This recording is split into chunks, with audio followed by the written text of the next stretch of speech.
I'm backing up my truck, I'm gonna hook it up, loading up my boat with all my gear. I've been working hard all week, trying to make ends meet, spending time wishing I was fishing.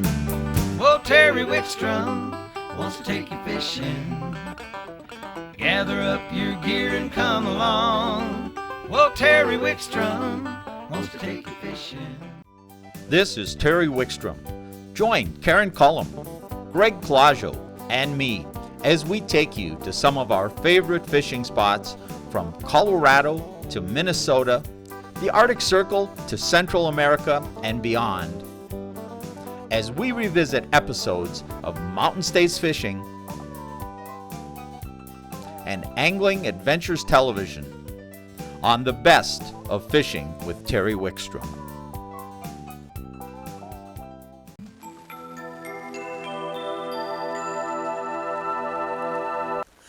Hey, we're up here today just outside, we're on the Colorado River. We're just outside of Dotsero. Right, about 8 miles up from Dotsero. We're going to go upriver about another 10 miles, put in, float down, take a fiberglass drift boat, and try our luck throwing some streamers this morning and this afternoon. And see if we can catch some big brown trout. See if the wily brown will cooperate with us. I'm with Bill Perry. Bill, pleasure to fish with you today. You bet, my pleasure. Bill runs Fly Fishing Outfitters of the Beaver Creek Vale area. He's kind enough to invite us up, go on one of his drift trips. We got a lot of help today. In fact, we better mention all these guys because they're going to do all the work. Let them know. We've got Dan Bryant works for you. Yes, sir. And Dan's going to be doing some fishing and some rowing. Dan is our webmaster. I don't know how good of a rower he is, but if he makes it, we're going to be happy. And he's going to do some fishing with us. And I've got two guides out here, George Yoder from Eagle, Colorado, and Matt Lewis, who's formerly from Chicago, but now lives in Vail. And we're going to go out, and the guys are getting the boats ready right now. We're going to take some drift boats and you and I are going to fish out of a hardside drift boat. Yes, sir. And then we've got some inflatables too with us. And you run quite an operation. How many boats can you put on the water at one time? Oh, we've got many guides with boats, and we've done float trips as large as 24 boats at a time. Wow, that's pretty incredible. Yeah. And they're not one of the ones you want to be out on, probably. You want to be out with one or two boats. Yeah. So you're going to see, we're going to drift this stretch of the Colorado River for wild brown trout. And we're going to, we'll show you when we get out there, but we're going to do it maybe in a little different way than you're used to. I mean, if you're used to, it's October. Starting to get towards fall, the browns are spawning, and I know a lot of people this time of the year are out throwing little tiny nymphs under the water, 16s and 18s, even 20s. That's not what we're going to throw today, is it? No, we're going to the other scale. We're going to be throwing 2-aught hooks and a little bit bigger bugs. And 1X tippets. And 1X tippet and big 9-foot rods. But we are using 5 and 6 weight rods. We're not using 7 and 8 foot rods. No, 7 and 8 weight rods. 7 and 8 weight. We're using the 5 and 6 weight rods. It's important that they be 9 foot. It's a big river, and as you'll see this afternoon, that wind will probably come up a little bit on us at some point. And you need a long rod to control the fly. But you're going to see us, we're going to be casting for brown trout using these streamers, probably structure fishing, almost like a bass fisherman fishes. Very similar to a guy throwing to structure with a spinnerbait, actually. We'll keep the same amount of line, usually with 1 or 2 long strips of the fly, maybe a little bit of jig at the end, and then throw it right back. We try not to strip all the way to the boat because on the way out we've got a false cast and you miss all that good water going down. 80 to 90% of the fish are within 5 or 6 feet of the bank anyway. Okay, and so well, that'll be our technique. And we're not, the flow is actually pretty high for this time of the year. Yeah. It's not high, but we're going to actually have some nice little rapids to negotiate. And I'll tell you, one of the benefits coming up and fishing with an outfitter or a guide like this, first of all, they know a river like this. You get to float a river like this. They take care of you. Now, if I came up here with no equipment, I've got my own waders and things. You can supply me with waders and fly rods. And even if I'd never fly fished before, you can take me on a trip like this, and chances are we're going to be pretty successful. I always tell beginners that if they can catch a fish on their own and reel it in, the first day they've done it, they're pretty successful. But we have some beginners that come out here and they slay the fish. Yeah, and it's just a great experience. Whether you're a beginning or a novice fly fisherman or an advanced technical fly fisherman, it's just a great trip, and just one of the many trips that you offer and the many fly fishing opportunities you offer. We're going to get out there, we're going to show you this fishing, we're going to have a good time on the Colorado River with this style of fishing. We're going to fish from these drift boats, and I just can't wait. Let's get out there and get going on it. I can't wait. Well, join us on the water and we'll kind of show you the Colorado River. Same thing, Terry, right along the bank. Beauty.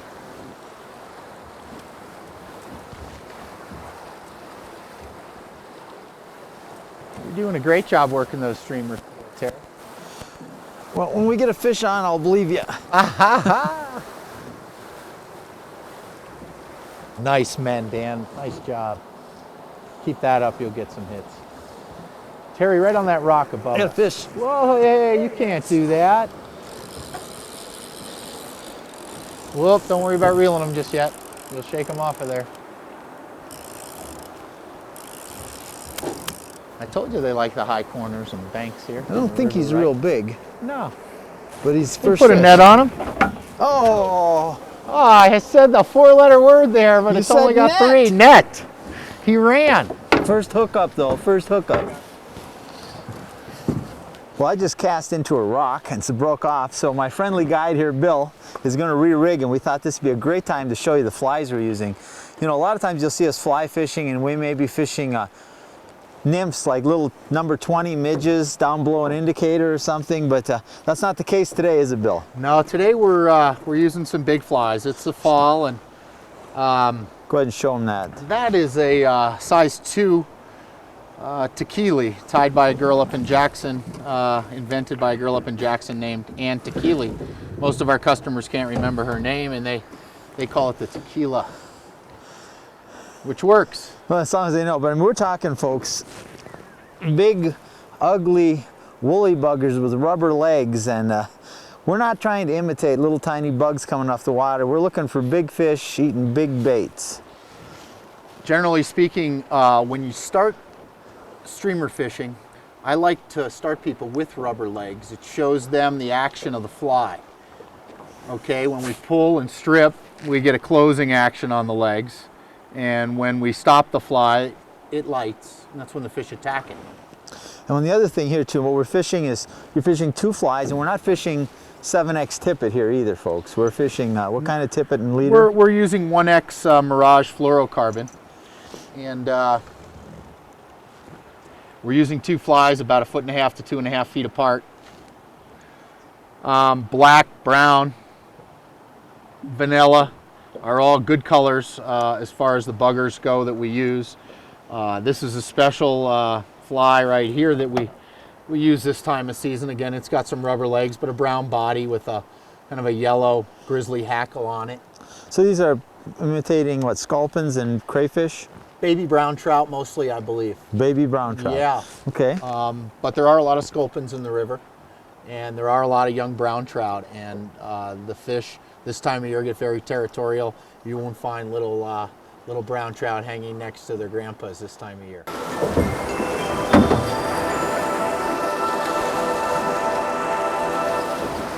Look ahead, because you only get one shot, and you want to make it a good one. They're up ahead of the boat. That's it.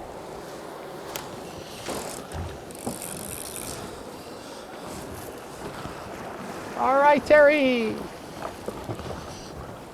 I think it's a rainbow. Chasing big browns, and I think it's a little rainbow. What? That's no good. Put him back. Or maybe it's a brown. It might be a brown. Little brownie. It's a little brown. Starter fish. Oh, we'll take a starter fish. Here we go. First fish of the day. You're just waking up this morning. Yeah. Actually, it's not a bad little fish.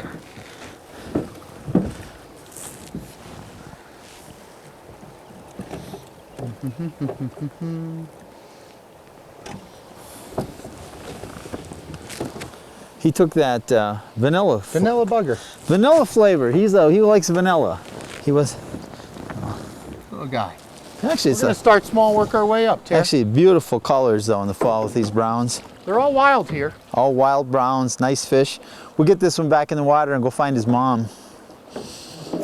We'll go for mom, then we'll go for grandma. Oh, there he goes. First fish. Now we're going. The bite's just starting. Been out here, it's a little cold this morning.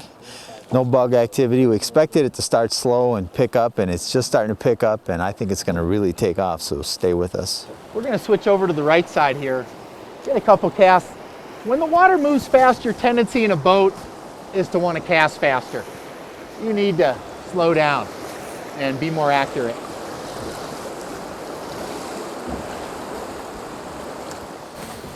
Throw into that foam, gentlemen.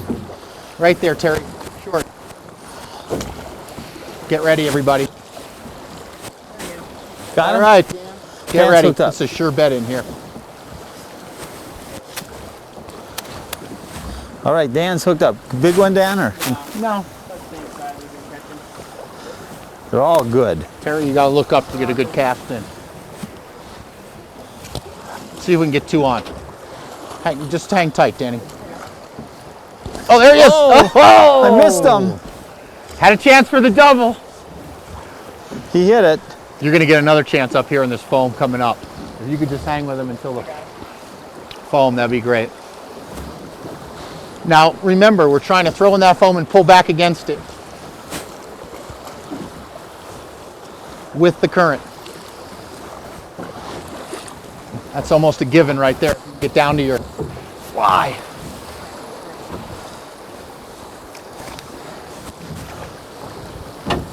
I'm hooked up. A little one, but I'm hooked up. Oh, Double. we got two. Double.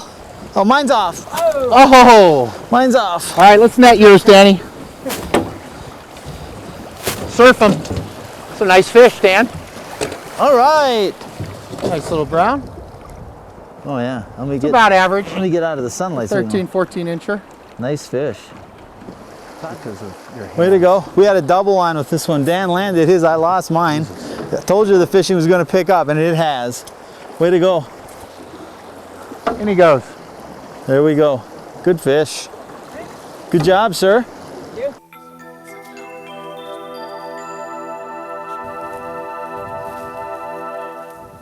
You know, Bill, we're going to float to Colorado today, but your shop sits right on the Eagle River. And I know that's another great fishery. You really have access to just a number of great fishing opportunities right up here, don't you? We do. We're so lucky here in central Colorado. Within 60 miles of the store, we have 60 miles of the Colorado to fish. We've got 22 miles of the Eagle that we fish. We fish the Gold Medal Gore Creek. We put some time in on the Roaring Fork, the Yampa, and the Blue. It's just a phenomenal fishery. When one area isn't hot, we're usually able to go to a spot that is. And you have some trophy ponds. We do. In fact, just 4 miles down the road from here, we lease and have leased for the last 8 years 4,000 acres that we manage as a trophy fishery. We have 3.5 miles of Sweetwater Creek, and we have 4 nice reservoirs. Wow. How long have you been fishing? I mean, to get to know this kind of water, you just don't show up last week. You know, that's the point, folks. These people are experienced up here. How long have you been fishing here? I've been floating the Colorado for 23 years, and I have over 15,000 commercial miles. And a commercial mile is a mile when you're in the boat with somebody fishing. Wow. And you've been guiding for 12 years. 12 years. So, you know, this is important. I can't, you know, I say this over and over on shows that if you want to really learn an area or learn a way to fish, fishing with a guide or an outfitter will just accelerate that experience. Or if you don't want to learn, but you want to go out and experience what you see on these shows, and maybe you just figure you can't go do it by yourself, this is the opportunity. I mean, you get lots of novice fishermen. That's a great point. And, you know, a lot of novice fishermen are actually more coachable than some of us guys with the old bad habits. Oh, and I've got my share of those, I know that. You just like to take somebody that's never seen a fly rod before and teach them. When you teach them the right way, boy, it's a whole new world. And it's rewarding when you teach somebody and watch them catch that fish and their face just lights up. Oh yeah. Some of my favorite experiences out here are with the fathers and sons. Oh, that's awesome. It is. Yeah! Oh yeah. All Don't right, do anything big, with the anchor right now. woohoo! Big fish on, all right. Here we go. Here's the one we've been looking for, I hope. All right. Big old Mr. Brown. Be careful with Oh, your nice brown, nice brown. Oh yeah, all right, we got him. All right, all right. Nice Boy, that's fish. a nice fish. Oh, That's what we came for. there it is. A couple of those. Oh yeah.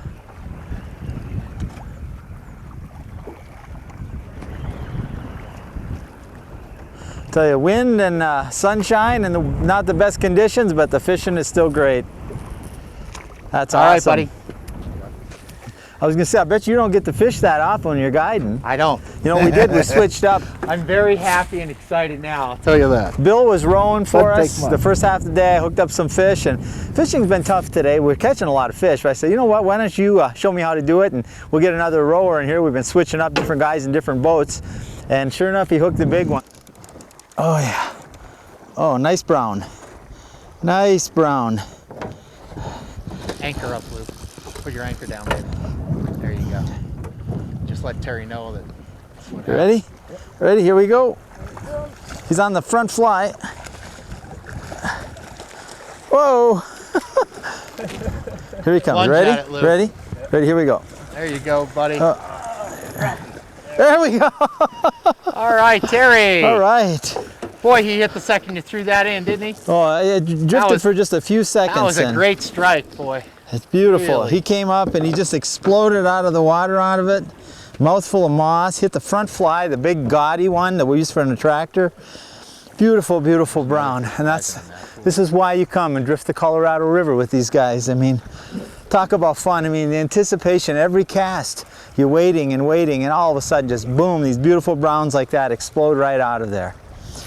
Bill, this is just an average fish for this trip. Not even really a big one, is it? No, that's about our average down here. It's my nice one. It's They're all nice, Terry. My biggest one today, but you know, I'm gonna get this fish back in the water. But Yeah. you know, We'll it's get another one. Beautiful They're fish. starting to rise all over, Terry. Well, you know what? Saw another one rise right there. This is just a great stretch. This is typical of what we fish now. This bank over here, we're throwing these big gaudy streamers out. Where's my rod? I'll show me again that big streamer. And we're looking for seams and changes in currents and back eddies, and wherever we see foam, we know that bugs are collecting there, and the fish sit under that foam in the Colorado. It's a great place to catch them. See, now typically we're throwing this big gaudy one, and we'll give you close-ups to these, as an attractor, and getting the hits on the more bland woolly bugger. But both the bigger fish came on the big gaudy fly. They did.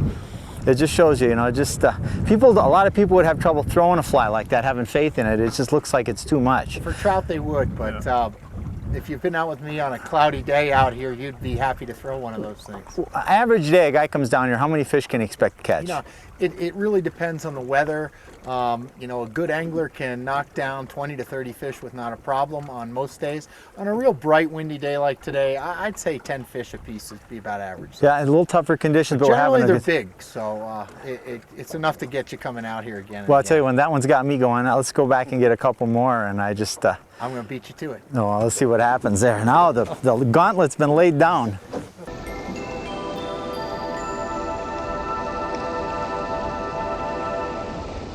Well, Bill, thank you. Oh, yeah. That was tremendous.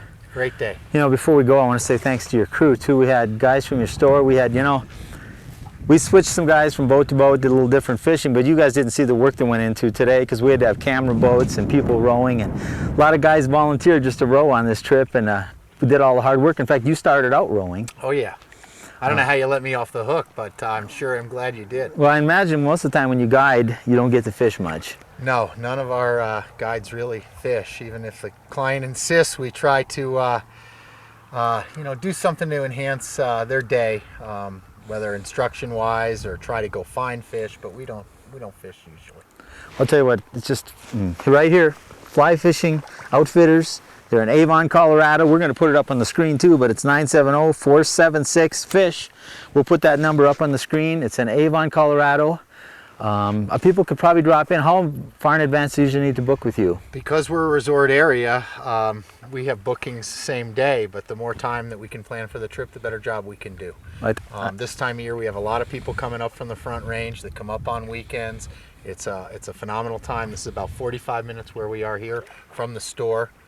We go upriver 10 miles, float back down here. It's tremendous. I'll tell you what, folks, we went out today. Bill started rowing, and we had tough conditions today. Bright sun, some wind, and we still, I don't even know how many fish we caught. I lost track, and how many we lost, and you saw a number of them boated, and just a tremendous, tremendous day. It just shows you, even when conditions aren't ideal, just they know the river, they know how to fish it, they know how to put you on fish. But then halfway through, we stopped for this incredible lunch, which I think we showed you some pictures of, or if we didn't, we'll show you some right now. And I'll tell you what, it's I'm trying to lose a little weight. Those brownies were kind of decadent. Those brownies are rough. I don't know if you still float after you eat one of those. I don't know. I'll tell you what, they just take care of you. It's just a great day. I mean, that's the advantage of fishing with a good outfitter or a good guide like these guys. Just come up, you get to have a great trip. Somebody else does the work plans, and your chance of success is magnified so much. I can't tell you how important it is in the success of a trip in strange waters to get somebody that knows the water. Go with a good outfitter. Even if you're going to fish the water yourself for several days, go one day with a guide. Let him take you out and teach you something about the area and how to catch the fish. I'll tell you what, Bill, I just want to thank you again. You bet. And thank you folks My pleasure. Thank you folks for joining us this week, and join us next week on Mountain States Fishing.